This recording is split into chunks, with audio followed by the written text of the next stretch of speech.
Well, good morning or good afternoon, depending on your time zone. Thank you for joining us today. And as you may see in the title, today's topic is really going to be a very fun exploration, at least fun to me, and I hope fun with my guest, of finding a meeting point between Heilkunst medicine, the whole Heilkunst system, and attachment theory, which is something I have been aware of actually way back when I did my undergrad in psychology. So I had an exposure to a whole bunch of 20th century psychology and all the main figures and everything, but it's not something I ever really went too deeply into. So it's always something that's been at the back of my mind, and then our guest today, Mandy Flanders, I'll be asking her to speak about herself in a moment. But when I saw some of her videos on Instagram, it just re-sparked this whole dormant thing at the back of my mind. And I said, hey, I think this is going to be a great topic to talk about as a meeting point with Heilkunst. So that's the overall generation or the gestation of today's topic. And this is a little bit of what we're going to be exploring. So where Heilkunst meets the ideas of attachment theory. So, and I'll just say one more quick little word as introduction, as the very specific modality that I practice in Heilkunst medicine is what's called sequential therapy. And we go back all the way into someone's earliest childhood, even up to the birth and even beyond, the mother's pregnancy and any ultrasounds or whatever might have happened in pregnancy. But specifically, those early years emotionally are some of the most critical part of treating someone's timeline. Like, yeah, we can have a skiing accident and break a leg or whatever as an adult. Yeah, we can treat all that for sure. But it's the early development, the so-called formative years, which are so critical. So this is going to be where our topic, I think, really has a lot of grist today. So Mandy, would you mind taking a moment, just telling a little bit about yourself in terms of your therapeutic context and where the attachment theory fits in for you? Yeah, absolutely. Thank you so much, Jeff, for having me on your show today. So I am a holistic health and life coach, and I started working with people who suffer from autoimmune conditions and even more specifically with mold toxicity.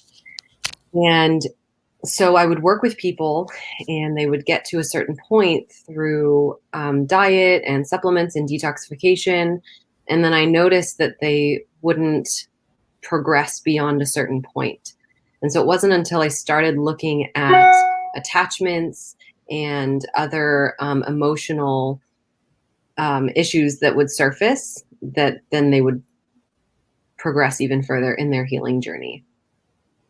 And Hmm. so attachment in the life coaching model that I use is there's a lot of different exercises for the different attachment styles that I will tune into with working on clients one-on-one. But really, part of the biggest healing therapeutic factor is for my client, especially if they've experienced developmental trauma, which is kind of what you were talking about with that early life trauma, because it interrupts normal development of personality and brain and all of that. And so just having a safe person that can be the secure base in the coaching model that I practice is like a huge part of the healing for my clients. Yeah. And just based on the very thing you just said, then is it formally part of that therapy, that modality, to have kind of that what is that word, that transference relationship between the client and the practitioner? Yeah. And so part of the secure attachment also means boundaries, having strong boundaries, because like with children, they don't know, they're always pushing the limits and they don't know where the boundaries end, where do you start, where do I start? And so they're constantly pushing the limits. And so the more consistent and I don't want to say rigid, because rigid boundaries can be sort of confusing for kids too, but showing up consistently in the same way over and over again shows people that you're trustworthy, and it shows our kids that we're trustworthy as parents. Hmm. That is your question? Yeah, for Okay. sure. And I have a few questions. I'm trying to pick one right now, but there's something you said a couple of minutes ago, um, which is basically along the lines of, you were doing X, you were treating people for this along this way, but then you reached a point where you realized people couldn't go further, and then you found Y. That's just I'm saying it generically, but that's I just picked that out because that is, I think, such a general pattern for a lot of the historical development and progress of all kinds of different alternative medicines. Yeah. And I can speak very much about that in the Heilkunst homeopathy context. No, But I'm it's sure you see that a lot. exactly, yeah, it's like where well, it's specifically in homeopathy where, and actually we were chatting about this for a few minutes just before we started this morning, where this famous modality of homeopathy is great, but it very much can get stuck at the level of just treating the symptoms, right? And this is some of the great insight about Heilkunst, which is that we can treat what we call the tonic level. That's just a technical word. We mean to go beyond just symptom treatment, but into that deeper root cause. So anyways, I'm just using that as an example. But yeah, I was kind of very interested when you said something exactly the same in your experiences. It's kind of your progression was like that too. Yeah, and so to speak a little bit deeper on that too, so trauma generates a lot of energy in the nervous system. And when we're in fight or flight, just to give an example in some context, you can feel that energy coursing through your body. Like say you're driving and you get cut off, you can feel like, oh, I'm in fight or flight, I'm activated. When trauma becomes traumatic is when that energy is not discharged and it stays stuck in the body. And Mhm. then future experiences reactivate that old trauma. So it brings that old energy and it almost compounds it with the new energy. So then you have tons of energy coursing through the body. And Yes. much like with homeopathy, like with what you're talking about, it's about getting into the deeper layers of where that energy began to eliminate and discharge all of it so that it's not continuously reactivating and causing more stress on the body. And then it's even like if it's not discharged appropriately, then it's just sort of this underlying level. And so the body, as you know, always wants homeostasis. But for some people who have experienced developmental trauma or even unresolved shock traumas, they can experience this too. Homeostasis might be fight or flight response, or it might be this like collapsed shutdown response. Yeah. The body's always trying to get back to this place of where's my baseline? Hmm. And so that's kind of like what you're saying with homeopathy. It brings you to the new baseline. And that's what I do in my practice too, is we get to the new baseline, which is like the new normal um, of regulation and not dysregulation. But for a lot of Yes. people, and I wonder if you see this too with your clients, for a lot of people, it has to be titrated very slowly and gently because otherwise it can be sort of jarring to the system if they're not used to being in a state of more regulation and more calm. And this, I'm glad you phrased it that way, and you're reminding me, um, I'll say this, kind of a general conceptual level, at least for the moment, but yeah, you just touched on something very important, which is, in our very specific timeline treatment, that's part of a bigger kind of therapeutic concept where in Hahnemann's whole um, architecture or blueprint. I like using that word a lot. I think it very much speaks to what he actually, he wasn't just the founder of a modality called homeopathy. He was actually a medical revolutionary that gave us kind of a whole different framework or conception of healthcare, like different than anything that has ever existed before, really. And so that's his true genius was coming out through that. But anyways, the point I wanted to make here was that in the treating, like going back to what you just said, going back to the treating of specific traumas in the timeline, especially at the deeper, like emotional root level, from the formative years and everything. Yes, the homeopathic medicine are very powerful and very, very, very precise, very kind of directed at what the specific trauma energy is. But you can't just, you can't just willy-nilly go and drop a bunch of bombs on the person, as it were, a bunch of these remedies without kind of staging the whole process in terms of their natural healing power, like the capacity of their natural healing power. And it's not just an instantaneous or an overnight thing, but as the word I just used, that staging process. And what I'm really getting at within all this, we make a very specific distinction between the innate healing power of the person versus a concept that Hahnemann introduced into healthcare. Of course, it was all in German. I'm just going to be using the English translations, but the word he very deliberately used, and a lot of people have kind of missed this in translation, but he used this word called the generative power. So he had the sustaining or the substantive power, the healing power. We all know a lot about that. Like we just get well if we're left to our own devices and we have the right nutrition or whatever. But this other side, the generative power, is really the side that trauma gets lodged into. So the generative power is, just like it sounds like, it's the very same power through which we can make a new baby. And we've all been to grade 7 health class. We know how that happens. But that it's not just about making a baby. It's about taking in trauma or stress or other things which ride on that power as the same. So if without understanding that, a lot of modalities and so on, kind of like what we were saying a few moments ago, they can get so far in their therapy, but then they either have to reach for some other modality or something else to kind of get past the blockage. So anyways, I've kind of strayed a little bit off into another point, but I was trying to say something else about, yes, my main point with all that was we have this very great therapeutic distinction between how we need to stage the patient's healing process in terms of supporting their healing power. And that's everything from proper nutrition to proper counseling to proper, just kind of getting them more balanced and grounded within their natural healing power, versus the homeopathics, which specifically go in to kind of repair what was damaged in the generative power. So once we understand those two sides, a lot can happen in a very kind of more balanced and helpful way for the patient, and not in a destabilizing way. So you said something exactly the same idea. You said it in your own words, but that's my concepts, or what I put around that. So yeah, and also meeting the client where they're at.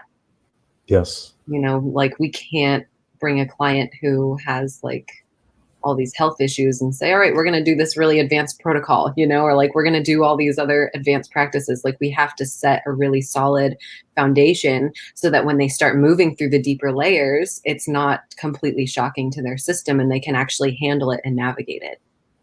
Mm-hmm. Yeah. So why don't we, maybe this is the perfect time, if I can kind of press replay on the videos I watched of you, get you to say those things again. If you can give us a little, concept, what is attachment? What is attachment theory? What is healthy attachment versus as I understood from your videos, you were outlining 3 unhealthy types. I forget the exact words. I know there was a disorganized type, and there was an avoidant type, and I forget all the words for how you say those 3 types. But if you wouldn't mind just kind of giving a little outline of that attachment theory, attachment healthy, attachment unhealthy, like what does that look like as a therapeutic definition? Yeah, so attachment theory is basically the study of relationships between children and their primary caregivers. And it was really first understood by John Bowlby, and then Mary Ainsworth came in and really started to paint a clearer picture about the whole thing. And so there's 4 attachment styles, and I'll start with the insecure attachment first, and then I'll move to the secure attachment. So In no particular order. The insecure attachment styles, there's 3 of them. And one of them is the anxious slash ambivalent. And I've also heard this one called the preoccupied attachment style. So basically, if somebody has an anxious attachment style, a lot of times parents will describe this child as like a needy child or a really high needs child. They have a lot of separation anxiety. And as an adult, it might manifest as somebody who really needs a lot of reassurance, who really doesn't like to be alone, who struggles with receiving love in relationships. So maybe they'll have close relationships, but they feel like people don't actually like them. And that's kind of how it can manifest in that dynamic. And so people who have an anxious attachment style, kind of the way that it is shaped in early childhood is by having a caregiver who is really inconsistent. So a lot of times parents, and I'm guilty of this myself, will say, oh, I'll do this in 5 minutes, or I'll be there in 5 minutes, and the parent doesn't show back up. And so that happening a few times is no big deal. The problem is when that is most of the time, when the parent is promising something and then doesn't follow through with it. So it leads to this sort of imbalance or a rupture in the attachment where the kid doesn't really trust whether or not the parent's going to show back up. So they cling when the parent does come around and show up, they cling to that. And they're like, oh my gosh, I can't let this go because if I do, you may not come back.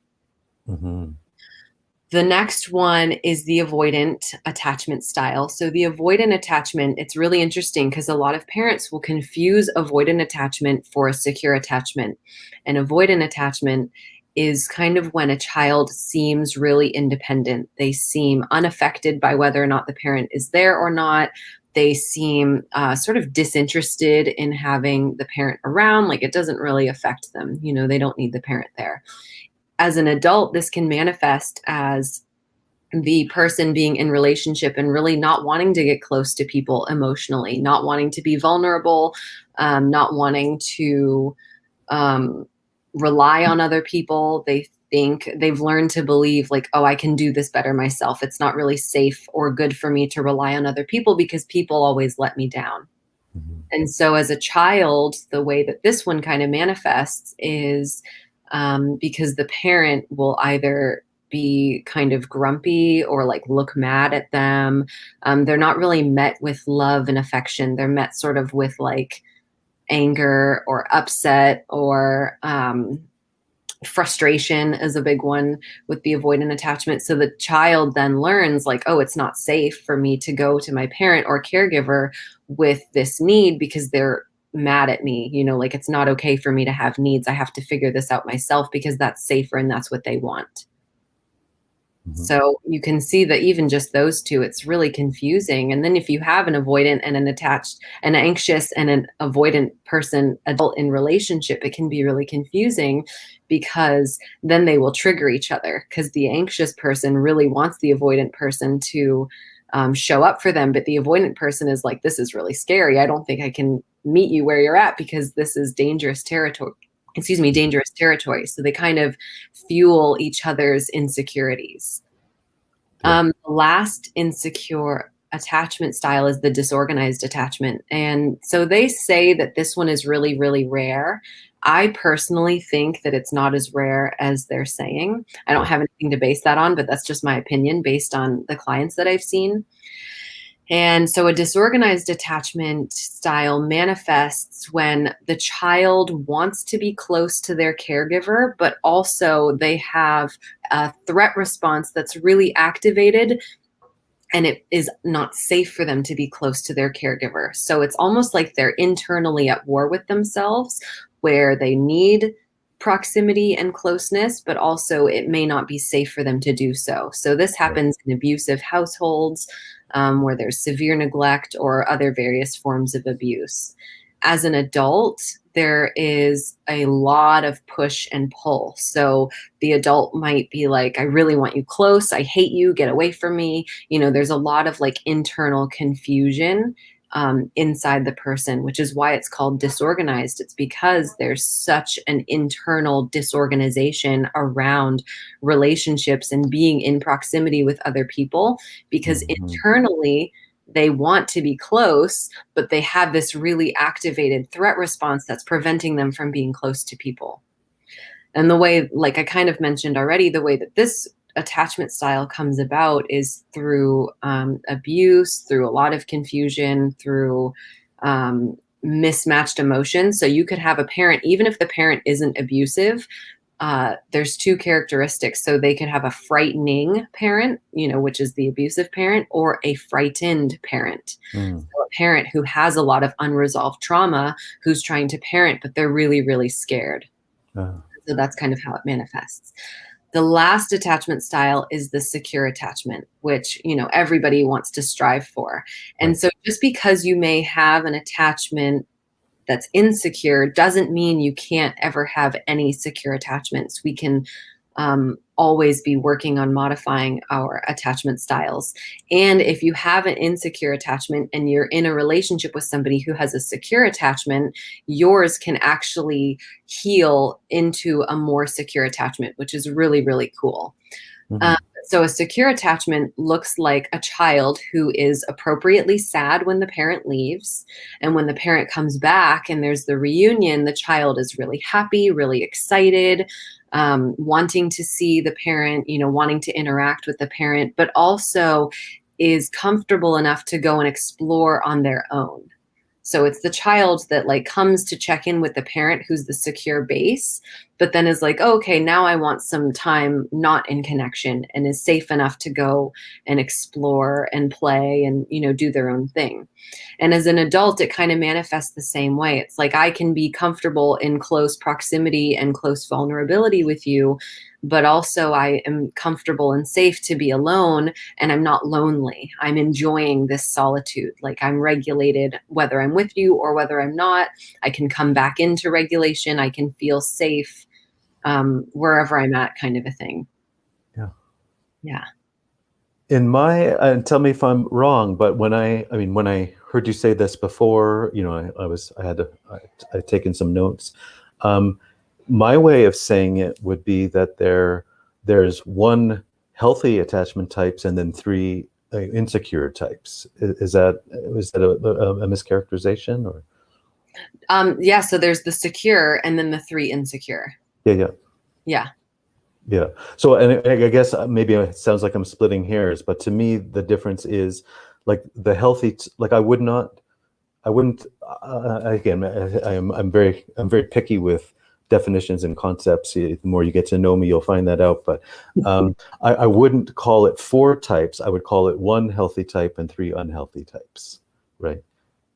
Maybe, but it's really much more common to have insecure attachments than it is to have a secure attachment.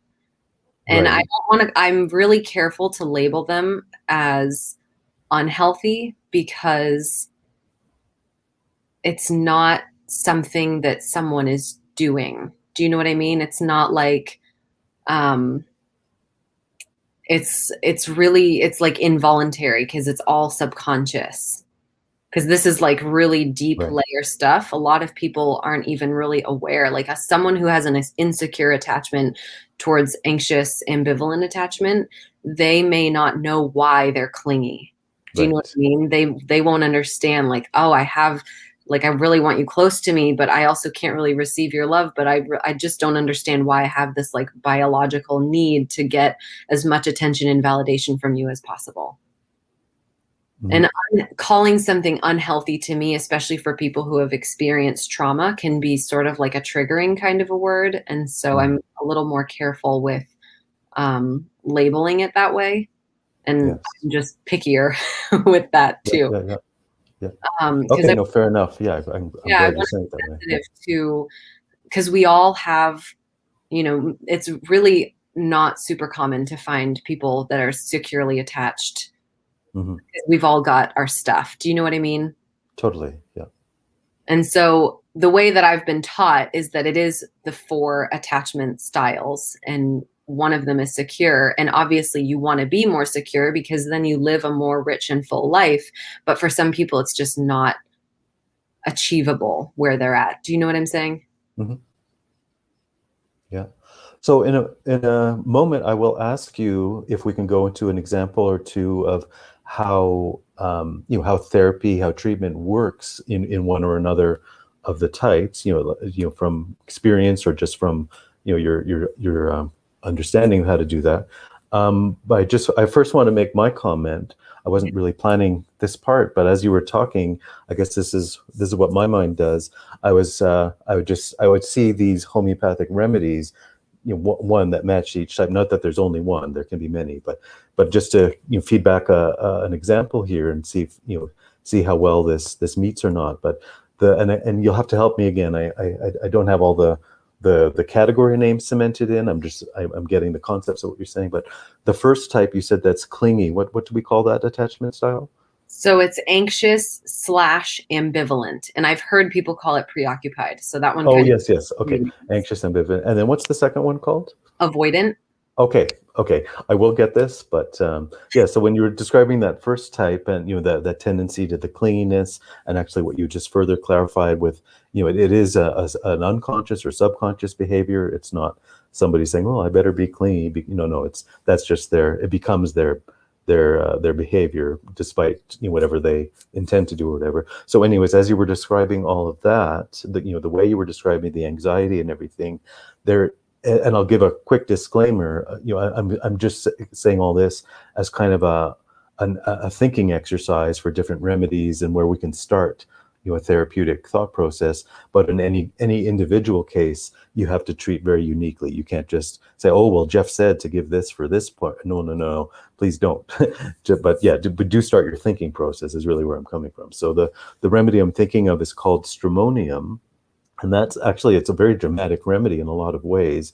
We can see a whole range of behaviors, and even in the later teen adult years, even more violent behaviors, and all these kinds of things. But it starts at the root level with that fundamental clinginess, because of the anxiety where that comes from, right? And it's the image. If you study that particular remedy, that stramonium, it's like one of the best artistic images or portrayals of that remedy. It's as if somebody is left alone in the woods at night. If we've ever been camping, the sounds we hear, and just even a normally rationally person can feel like, yeah, the animals are coming to eat me, the who knows what, the ghosts and the goblins, like who knows what's going on in the darkness of the woods, right? It's that kind of terror, which is, say, even a normally rationally person, our minds could go off into who knows where. So that behavior, that cleanliness, is kind of what I was thinking of in that remedy as you were describing that type. As I said, there can be many remedies for any of the types, but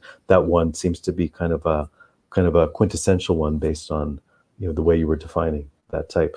The second one, when you were talking about what again, that's called the avoidant type. Yeah. Okay. I'm going to pass the test. Don't worry. Yeah. You got it. That type, as you were describing it, I thought, and this is a very, very widespread, commonly used homeopathic for all kinds of different situations and physical symptoms too. But at the level you were talking about it, you said something like, they may sometimes be mistaken of, or appear to be kind of the independent type, but they're not. Like, it's more kind of a defense mechanism where they can't or won't, or are not able to accept love and accept like interdependence or whatever, like accept like that a healthy relationship. They just have to be kind of almost like pathologically independent is a way. I'm just making up a term there, but anyways, the remedy, the homeopathic, is Natrum muriaticum. You may even have come across that one in your travels with remedies. Yeah, of course, it's what's called a polycrest in homeopathy, meaning it covers so many multitudes of different things that it's almost, the joke I'll often say, well, it's not so much a joke, but if I could put one single remedy into the town's water supply, that would be a very top candidate. Like, so many people need that remedy for a variety of reasons. But in this context, that whole thing of the fake independence or whatever, it's that's that core emotional state of Natrum muriaticum, of if they've been emotionally disappointed or hurt or let down or something like that, they build up a defense of like a kind of a compensation or defense where they they pretend, or as you say, it's subconscious. They're not even consciously making that decision, but where they act capable and dependent and not needing other people. But that it's the whole natrium muriaticum state is very much this big emotional wall that gets built between the person and the world. And that as again, putting it in the town's water supply, like you can, not that I would never treat anyone against their will. That's just a thought experiment. But yeah, if we ran that experiment, yeah, like the amount of changes you'd see in the mass population would be pretty interesting. It's like once that emotional wall starts to get dissolved, yeah, a lot more natural behaviors are able to emerge. And then the third one, the disorganized type, yeah, I get bonus points on that. I didn't need a prompt. Good job. Yeah, that one, as you were describing it, the remedy that popped into my mind was the homeopathic anacardium. And that's, as you said, it's commonly thought of to be an uncommon type, but I've heard of that actually. Have you? Yeah. Mm-hmm. Yeah, and it is a state where, because as you defined it, because of trauma or abuse or similar kind of factors in the household or whatever, that lead to that kind of state. It basically what it comes down to is a split of the person into two. Like the proverbial Dr. Jekyll and Mr. Hyde, or the angel on one shoulder and the devil on the other. That's portrayed in comics or artistically or whatever. But and actually, there's a great, I guess it's about a 21-year-old movie, 21, 22 years old, from 1999, the movie Fight Club, if you're familiar with that. That is such a brilliant artistic portrayal of this state of mind. Like, obviously, the people who created that movie don't know homeopathy, or probably don't know homeopathy, and if they do, probably don't know this remedy, and they weren't 99% sure they weren't writing the movie based to illustrate the remedy, but they sure did a great job accidentally. Yeah, that's so interesting. I'm gonna have to watch it again and see the parallels. Yeah. Because literally, sorry, spoiler alert if you haven't seen a 21-year-old movie, but yeah, that movie is portrayed by two actors portraying this one. That really does ruin the ending if you haven't seen it. So, but I apologize, but no apologies for a 20-year-old movie. So, so it literally has to be portrayed by two, and you don't really realize till the end that that's actually one person. It's not two characters. It's really one person that, because they were split, and all the violence, the Fight Club, this, it is a violent movie, so it's not to everyone's cup of tea or whatever. But if you can put on your artistic mind and watch that movie, yeah, you will see this tremendous anacardium split that happens in a person. There's, like with any homeopathic, we can talk about a range of the physical symptoms, but just understanding that psychological origin, yeah, that I think that is a match for that type. Now, as I said earlier, please don't take anything I'm saying of, oh, well, I have a patient of this type, so Jeff said to give this remedy. No, you have to diagnose each case individually. So yeah, please take all that with a grain of salt. But so there you go. So as I said, I just wanted to kind of say my first impression of those three remedies, but I really want to hear about your therapeutic definition of even one, two, if not all three of those types, how you start to approach the therapy of that type. That's a good question. So it's pretty kind of like you said, individual, and depends on where the person is at. The first component is really just establishing a relational connection of trust, because if my client doesn't trust me as a person, then we're not going to make any sort of headway. So I have to show up as a secure base, which in attachment theory, that's like the secure attachment, that's like the caregiver and the child. The child needs their secure base so that they can come home to it, so that when they're having an upset or they're, pushing boundaries, they know that their secure base is always going to hold space for them. And so that's kind of how I have to show up with my clients, is to make sure that, if they do start pushing boundaries or they start testing, which happens a lot in my coaching, especially as we start to resolve some of these deeper layer issues, that they know that I'm there, like their big feelings aren't going to scare me away, and that they will have a safe space with me, kind of a thing. And then from there, depending on the attachment style, will determine sort of which visualization techniques or sort of guided exercises we will do. Because for like anxious ambivalent attachment, they might need a different guided visualization or exercise or relational exercise than the avoidant attachment.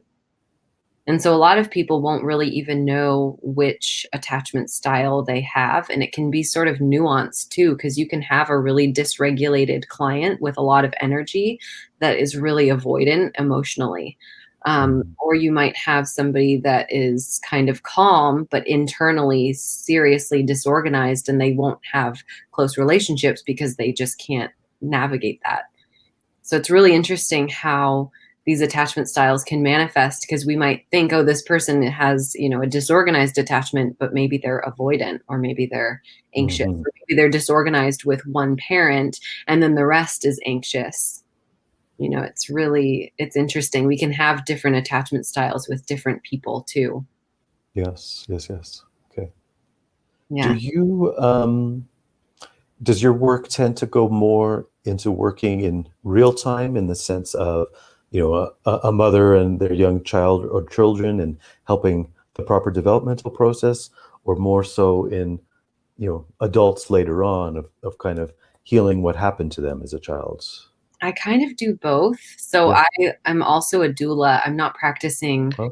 doula work at the moment, but I have such an affinity for birth work, but also pregnancy. And so we can start to foster a secure attachment as early as conception, Mm-hmm. because we have all of these reflexes that start developing from conception. Mm-hmm. And if we have a secure attachment, then the reflexes become integrated appropriately. Yeah. And so if they're not, which that means if they are integrated appropriately, then you have a healthy developing nervous system, which means that your attachment system will also be developing more toward a secure attachment. If, for example, someone has a really rough pregnancy, or they experience some kind of a loss in pregnancy, like a relative outside of the pregnancy, like they carry the baby, but a relative outside of the pregnancy passes away, or something sudden, Yeah. that can create sort of a rupture in the attachment. Or if the pregnant woman is in an abusive relationship, that can also affect the development of the nervous system and the attachment system of the baby too. So there's so many factors that go into it. And I really love working with women who want to develop a secure attachment, because it's a lot easier to repair and have a secure attachment in early childhood than it is to do that work later. It can be done, but kids just heal. I'm sure you see this too. Kiddos heal so quickly. And you can have an adult who has an insecure attachment raise a baby with a secure attachment. So you don't have to have a securely attached system or a perfectly regulated nervous system in order to raise a baby that is securely attached. Yes. Which is for me, when I learned that, it just takes so much pressure off as a parent. Like, oh, okay, I can raise a baby that is healthy and securely attached with a regulated nervous system, even if I'm not showing up that way all the time. Yeah. So we don't have to be the perfect parent. We can show up as the good enough parent. Mm-hmm. Mm-hmm. There's a funny, as you're familiar, all the homeopathic remedies are named in their Latin name, right? Natura muriaticum, that's a Latin name, and so yeah, it's the only area I know how to speak Latin. But anyways, my point here is, but based on what you just said, that you don't have to be perfect, but you have to be good enough, or like a properly attached, like well enough attached. Anyways, sorry, I'm belaboring this is supposed to be a joke and I'm ruining it now.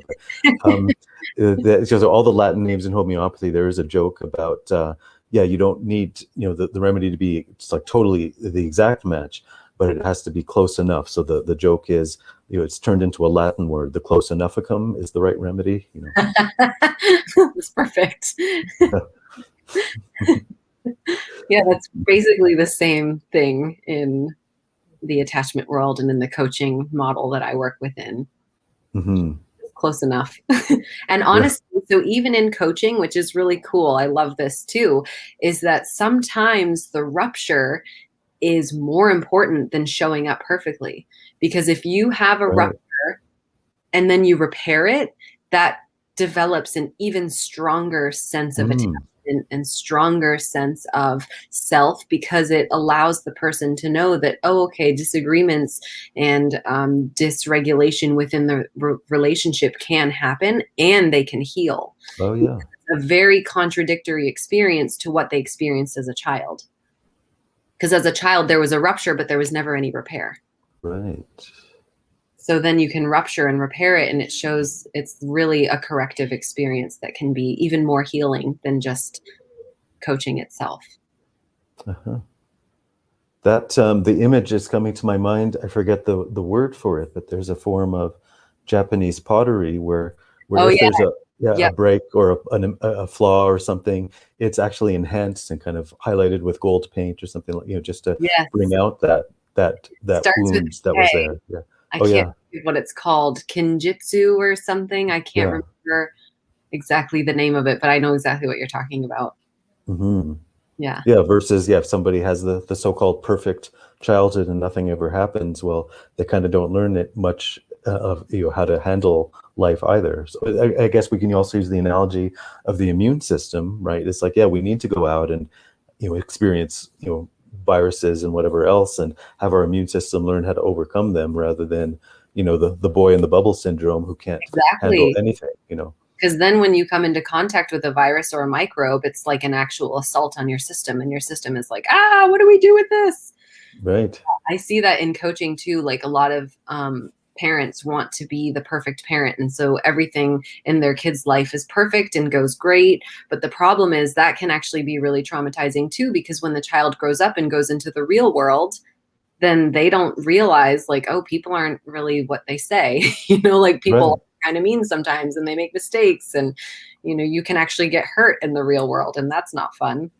So it's Hmm. actually a good thing for all of us. And like you said, with the immune system, for us all to experience things that don't feel good, because it reminds us of our strength and it teaches us how to overcome these hurdles and struggles that we may encounter in life.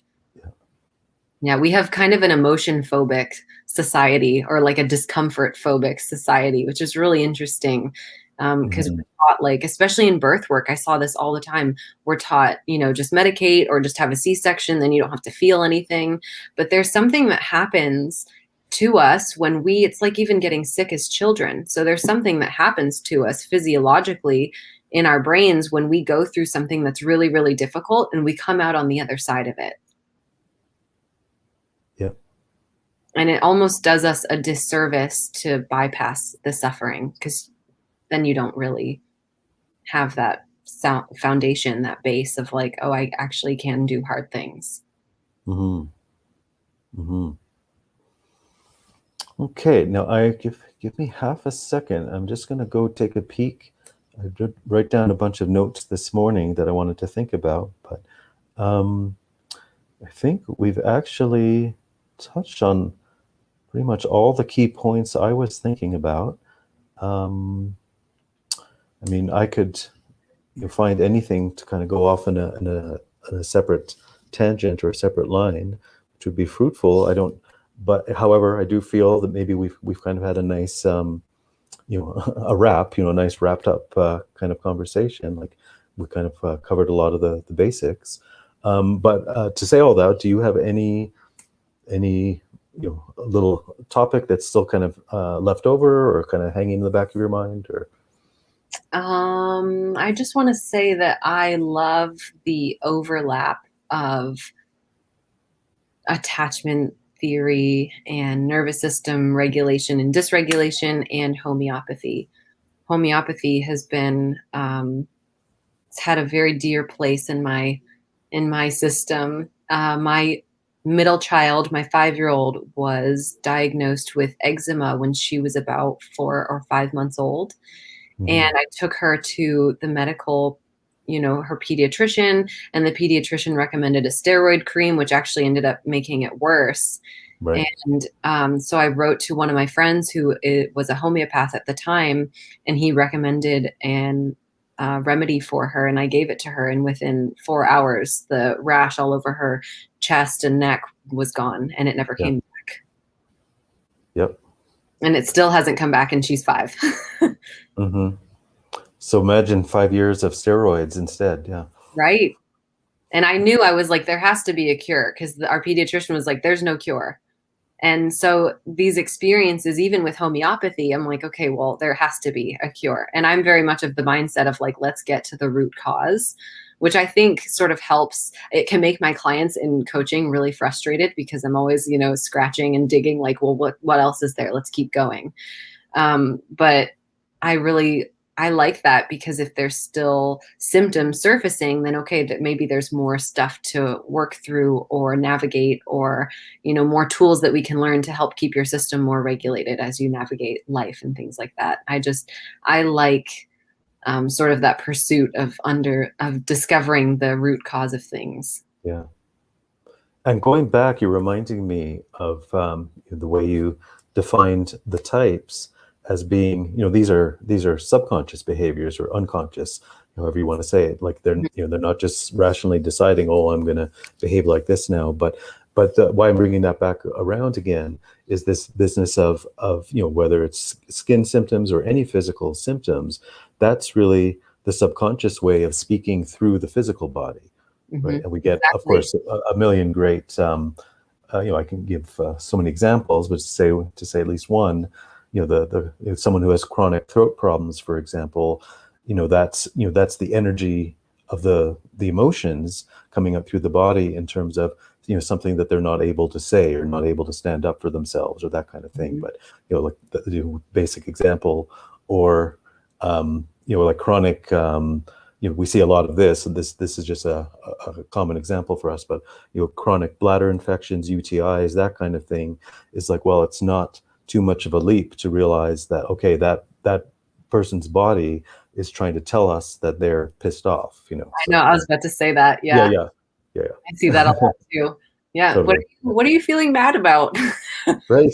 I see candida a lot, and candida is a lot related to like stagnation, because if you think about yeast and mold, how does that grow? It's usually in a dark, warm environment.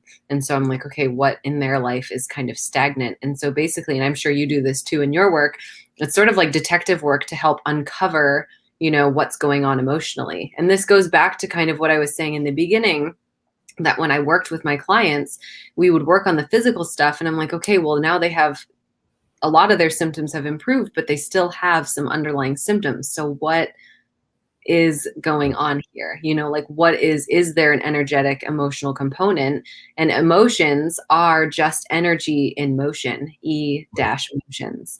And so thinking about it in terms of that, like, okay, what is the body actually trying to tell us now? Is there something else that is left unturned, unsaid, unexpressed?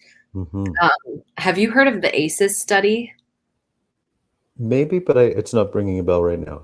You would probably be really interested in this, I think. I don't want to assume, but I was super interested in it when I learned about it. So the ACEs study was done by Kaiser Permanente, and it's the Adverse Childhood Events Study. And so basically what happened in the study is it was like a weight loss program, and a bunch of people in the program lost the weight, but then a bunch of people either put the weight back on, or they were having issues with the weight loss. So they did this study to find out of those people who had experienced adverse childhood events. And there's a whole questionnaire that you can look at. And so basically what they found is that the child who had, or the adult who had, I think it's like 2 or 3 more ACEs, would have these physiological issues later in life, such as difficulty with weight loss or obesity, fibromyalgia, strongly linked with childhood trauma, lung cancers. There's like all of these different, or lung issues, asthma, all these different physiological issues in adulthood as a result of adverse childhood events. Yeah, and absolutely, and I will go look at that. That sounds interesting. But yeah, what you're just saying in general, you gave some really nice examples. But in general, the earlier the traumas, are, the earlier and the deeper the traumas are in someone's timeline, yeah, the more likely we're going to see prolonged, protracted chronic diseases. Yeah. All the ones you listed, and many, many more. But it's like, Yeah. yeah, it's like, yeah, the body is trying to cope as best as it can with that energy content, right? Yeah, and it loves us so much. Our subconscious and our bodies love us so much that they are doing exactly what they're supposed to do to keep us alive. Because ultimately, Yeah. our body is wired for survival. Even if our homeostatic space is dysregulation, it's doing what it's supposed to do to keep us alive, and not necessarily healthy, not necessarily thriving, but alive, because that's its overall goal ultimately. It's pretty fascinating. And in the more like alternative world, we have known that adverse childhood events are causing later physiological issues and autoimmune conditions. But it's really cool to see sort of the Western mainstream kind of picking up on, oh yeah, there is something here, and they were able to quantify it, which I think is awesome. Yes. It is, yeah. They do interesting work from time to time, and they veer into this territory. And let's say that they have the best, best hearts, best intentions. Let's assume everyone is a good human being, but yeah, the problem is they're all wrapped up in such a profound dogma, I know, because a worldview. you need the study to prove that it's true, and that's not all. Like sometimes you just Right. can't. Exactly. Yeah. Exactly. Hmm. Okay, well, I'd like to pop up onto the screen whatever website you like to be found at, our social media page, wherever you like to be found. Yeah, so I have an Instagram page. It's Heal with Mandy.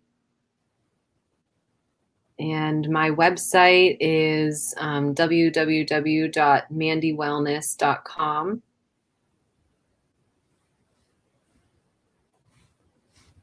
And Okay, I have first get Facebook. that one up. So, I'm sorry, once I was fiddling with buttons. So once again, the website you said, www. mandywellness.com.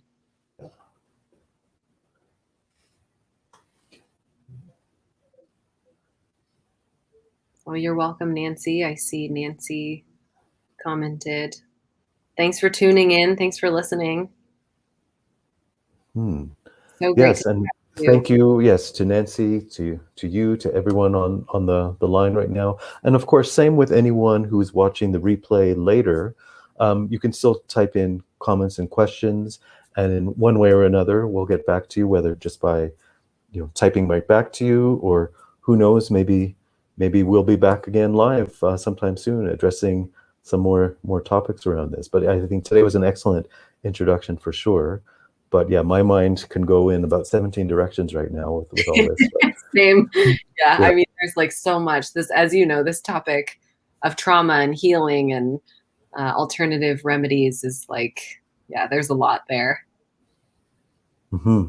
Okay, well, thank you again, and we will see you all in TV land whenever that next is. But I will say goodbye for now. Thank you so much. Goodbye.